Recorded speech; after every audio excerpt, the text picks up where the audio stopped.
नमस्कार दोस्तों, मैं शिव आप लोगों का स्वागत करता हूं अपने YouTube चैनल पे। दोस्तों, आज एक बहुत बड़ी खबर है। आज जो दिल्ली के राजा थे वो हर इल्ज़ाम से मुक्त हो गए हैं।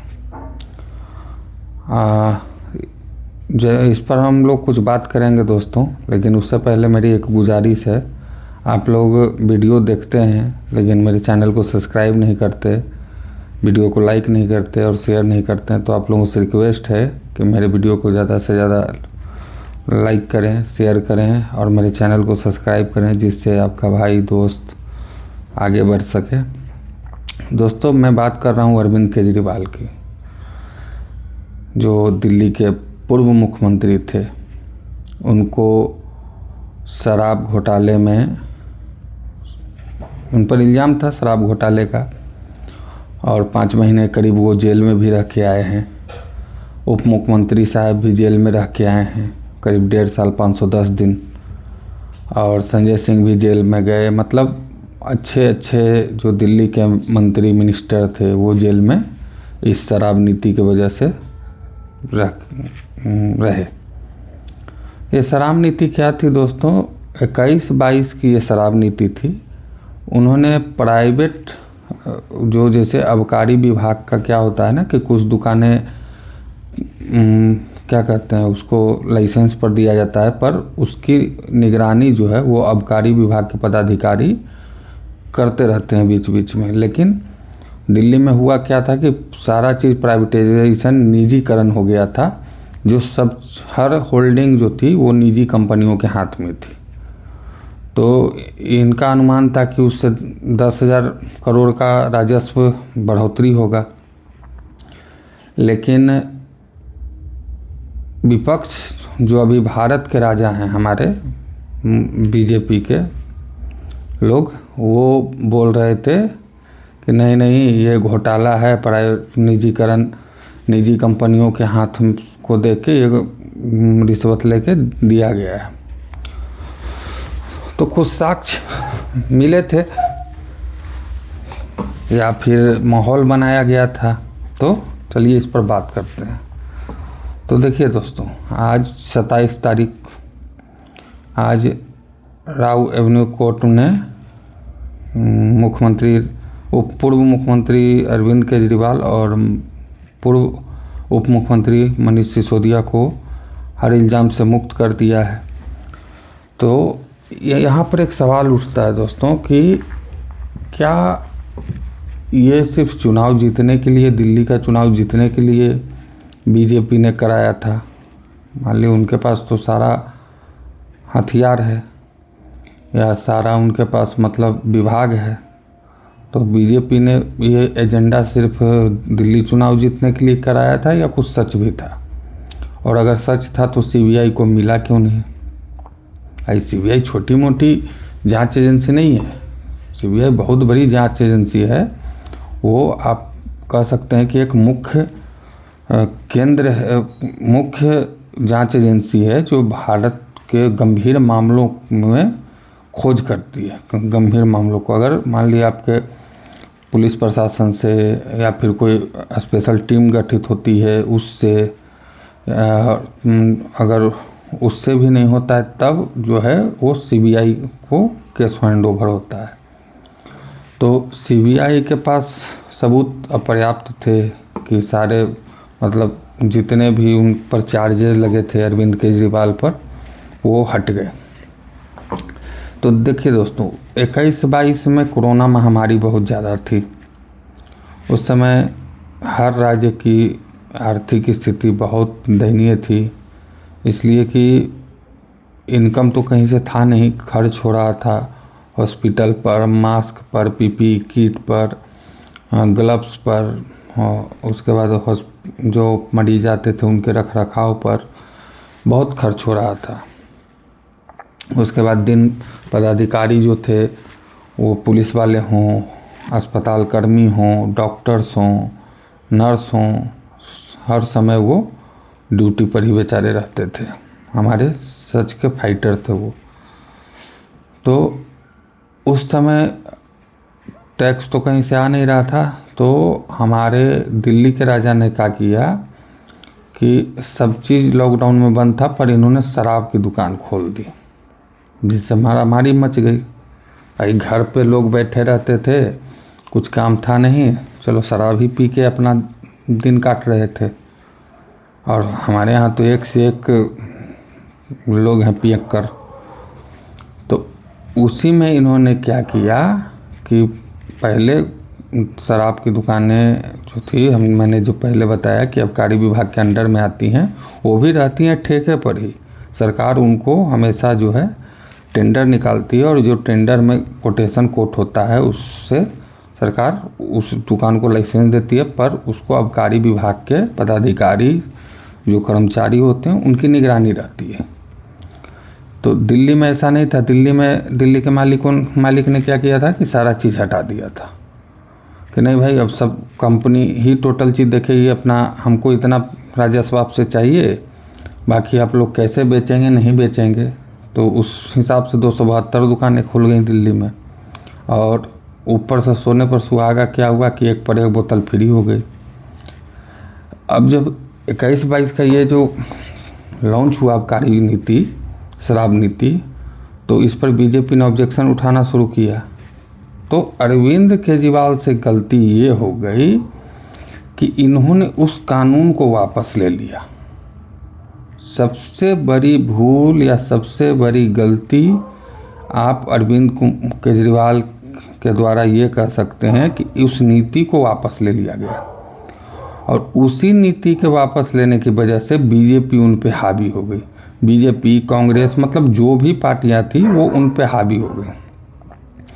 और हावी होने के बाद इनको जो है क्या कहते हैं, घेरना चारों पट्टी से शुरू कर दिया कि भाई इन्होंने ये लिया है, कमीशन लिया है, बहुत ज़्यादा रिश्वत ली है, बहुत ज़्यादा घोटाले किए हैं, मतलब सारा चीज़ इन पर लाद दिया गया। पहला चीज़ तो ये हुआ अरविंद केजरीवाल के साथ।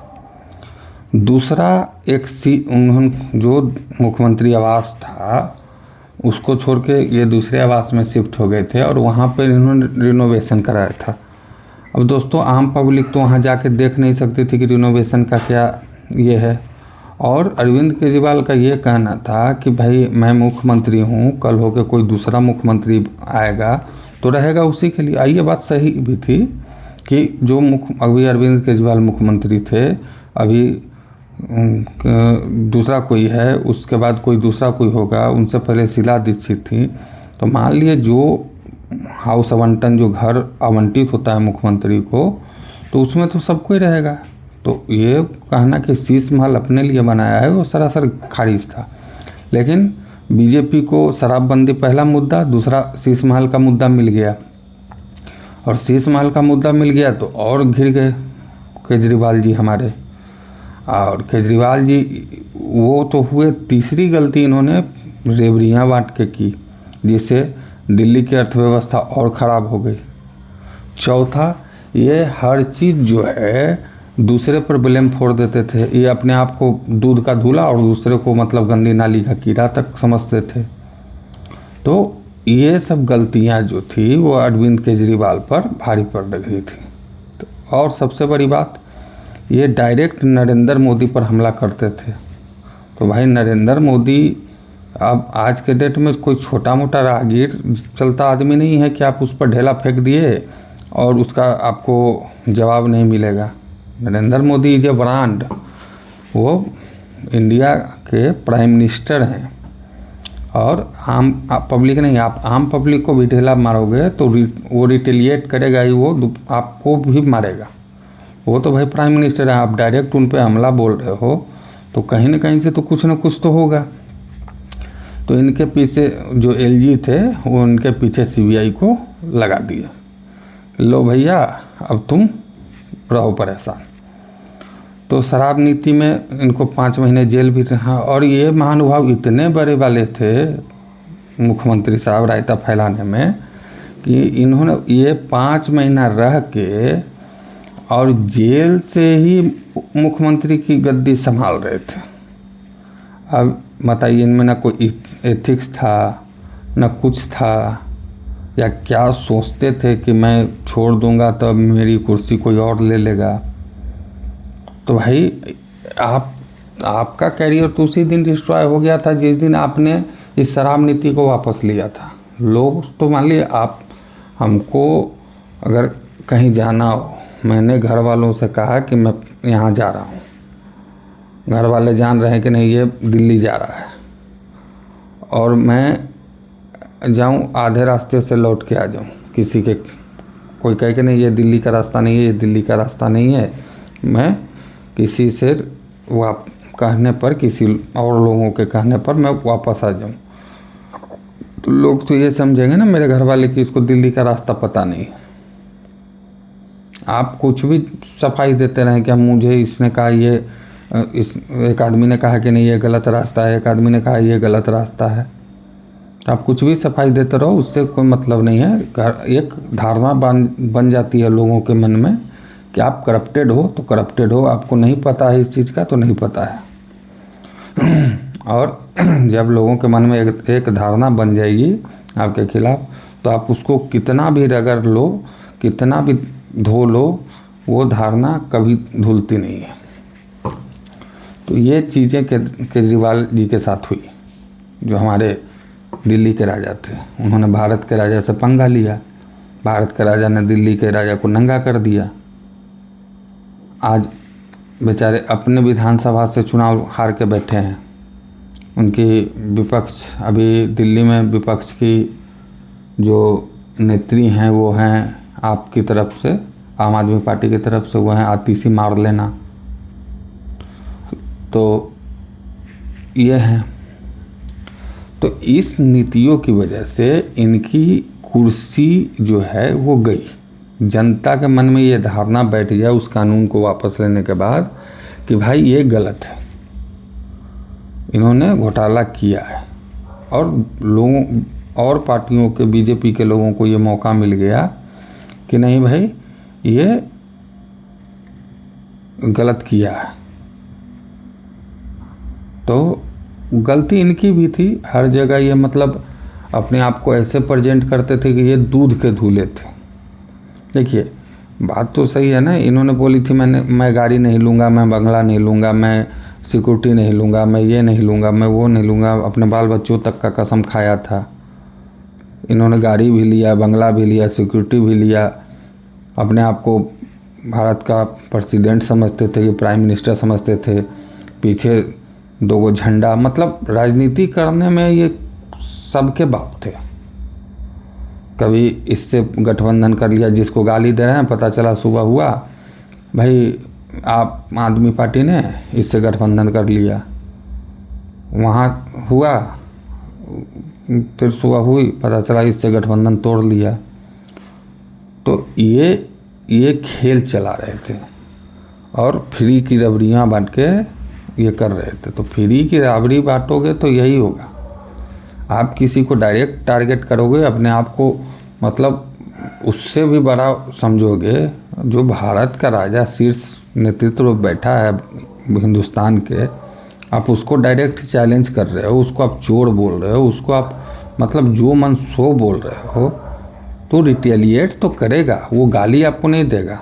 वो इतना परिपक्व आदमी है, नरेंद्र मोदी जी इतने परिपक्व आदमी है, इंसान हैं कि वो आपको कभी भी अपशब्द नहीं बोलेंगे, कभी भी आपको गाली नहीं देंगे, कभी भी आप पर मतलब पत्थर नहीं फेंकेंगे, लेकिन वो आपको अपने दिमाग से मारेंगे। उनका रिटेलिएशन बहुत ख़राब होता है। देखिए तो ये सब चीज़ें अरविंद केजरीवाल को अभी भी समय है, फिर से दिल्ली का चुनाव होगा, अभी पार्टी का अस्तित्व कुछ बचा है। यही हाल आपका पंजाब में है आम आदमी पार्टी का, वहाँ बीजेपी से फुल्ली एंटी चलता है। अरे भाई एंटी ठीक है, एंटी करने का है कीजिए, लेकिन प्रधानमंत्री सबके होते हैं। प्रधानमंत्री सिर्फ एक आदमी के नहीं है। आप भले मोदी जी को पसंद ना करें, मोदी जी को आप ना देखना पसंद करें, लेकिन वो भारत के प्रधानमंत्री हैं, तो उस नाते तो आपको उनका रिस्पेक्ट करना होगा। उसके बाद आप ही ने मतलब सर्जिकल स्ट्राइक जो हमारी इंडियन आर्मी की थी, जो हमारी प्राउड है, हिंदुस्तान का गर्व है, यहाँ हम लोग रखते हैं उसको सर पे, उससे आपने सर्जिकल स्ट्राइक का सबूत मांगा, सबसे बड़ी गलती। दूसरी बात, आपने एक फिल्म आई थी केरला स्टोरी, शायद नहीं, कश्मीर फाइल्स, सॉरी, हाँ कश्मीर फाइल्स, उस पर आपने कहा कि यूट्यूब पर फ्री कर दो, और आपके पीछे जो एक नेत्री थी वो सुपनखा की तरह हंस रही थी, वो भी लपटा गई हैं इस बार, उनको वो भी हार का सामना की हैं जी, ही कर रही थी, वो भी ख़त्म हो गई थी। तो आपने गलतियां तो अपरंपार की हैं, लेकिन चलिए अच्छी बात है, आप निर्दोष साबित हुए, लेकिन अभी जर्नी ख़त्म नहीं हुई है। सीबीआई इस मामले को ऊपर अदालत में ले जाएगी, ये मुझे लग रहा है। बाकी बीजेपी वाले अब कुछ बोलने की स्थिति में नहीं है। वो मैंने सुना आज सुधांशु जी को, वो हमारे आइडल भी हैं, तो उनको सुना मैंने, बोले 100 से ज़्यादा सिम। अरे भाई 100 से ज़्यादा सिम रहे या 5 लाख सिम रहे, अब मेरे पास है, हम आदमी हैं, हम अपने आईडी पर 9 सिम अगर सरकार अलाउ करती है, मैं 9 सिम लेके रखूं, 9 सिम को मैं 9 फ़ोन में रखूं, तो उस समय क्रिमिनल थोड़ी हो जाऊंगा। मेरे घर में अगर 50 आदमी हैं और 50 आदमी के पास, हर आदमी के पास 9 मोबाइल है और 9 सिम लगा के रखे हैं वो, तो ऐसा थोड़ी है कि मैं मतलब क्रिमिनल हो जाऊंगा। तो ये सब चीज़ें कहने से और करने से कुछ नहीं होती है। बाकी और लोगों को भी समझना चाहिए, राजनीति तो इन्हीं चीज़ों पर होती है। आप दूध के धुले हो या नहीं हो, उस पर उससे कोई मतलब नहीं है। जो करप्टेड हैं, जो सजा याफ्ता नेता हैं, वो जेल से बाहर हैं। क्यों भाई? बीमार हैं, कार से घूमने के लिए बीमार नहीं है, मरीन ड्राइव घूमने के लिए बीमार नहीं है, भाषण देने के लिए बीमार नहीं है,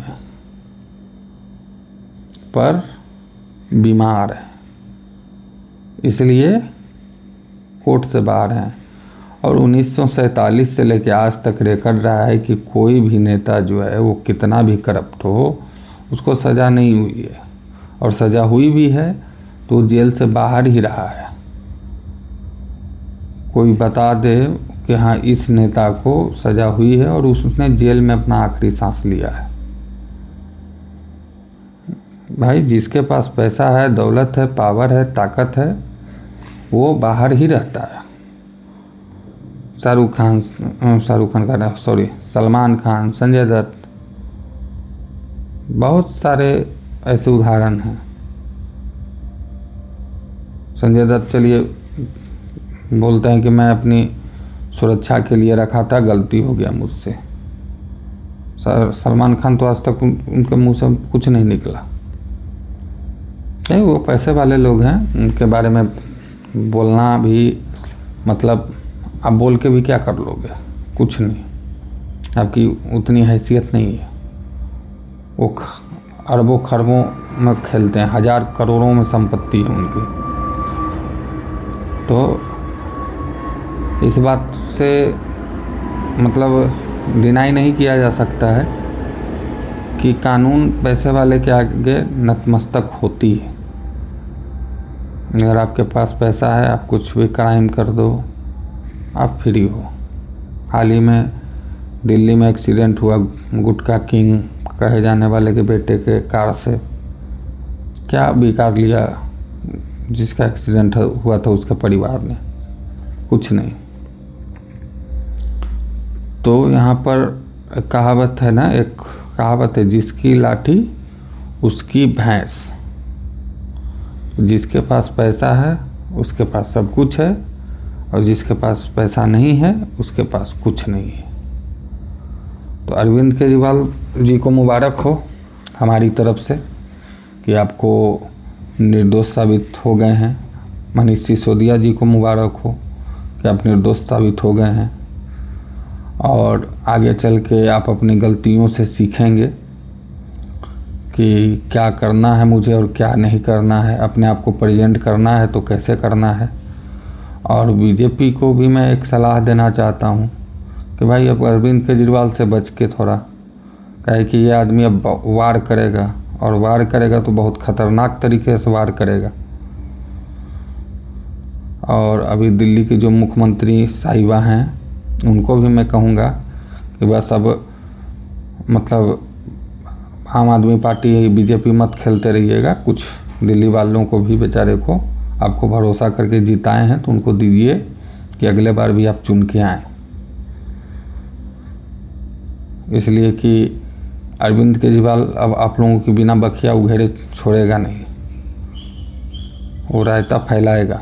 इसलिए कि भाई मुख्यमंत्री था तब भी रायता फैला रहा था, अब तो और फैलाएगा जबकि वो निर्दोष साबित हो गया। वो घूम घूम के हर जगह प्रचार करेगा आदमी कि देखो मैं निर्दोष था, और लोग उसकी बात मानेंगे भी क्योंकि न्यायालय ने उनको बरी किया है और आपके सीबीआई को डांट पड़ी है।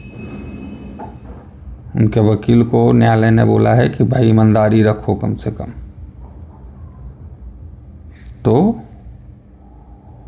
सब कोई सतर्क हो जाइए भाई, रायता फैलाने वाले आ चुके हैं और ऐसा ये रायता फैलाते हैं कि समेटा नहीं जा सकता है। इनसे इनका फैलाया रहता है, इनसे खुद नहीं समटाया, आप लोग क्या समेट लेंगे। तो बाकी मेरे तरफ से आप लोगों को सबको शुभकामनाएं, और अरविंद केजरीवाल जी आपको भी मेरी तरफ से शुभकामनाएं। मनीष सिसोदिया जी आपको भी मेरी तरफ से शुभकामनाएं। आप लोग निर्दोष छूटे, बरी हुए, आप पर अब कोई भी दोष नहीं है न्यायालय की तरफ से। बाकी जनता के दरबार में आप लोग को पेश फिर से होना है। अब जनता पर वो फैसला है कि आपको निर्दोष मानती है या नहीं। बाकी दोस्तों मेरा वीडियो को देखते हैं पर सब्सक्राइब नहीं करते, लाइक नहीं करते, प्लीज़ लाइक और सब्सक्राइब करें, भाई को आगे बढ़ने का मौका दें। Thank you. कल फिर मिलेंगे किसी दूसरे टॉपिक पर।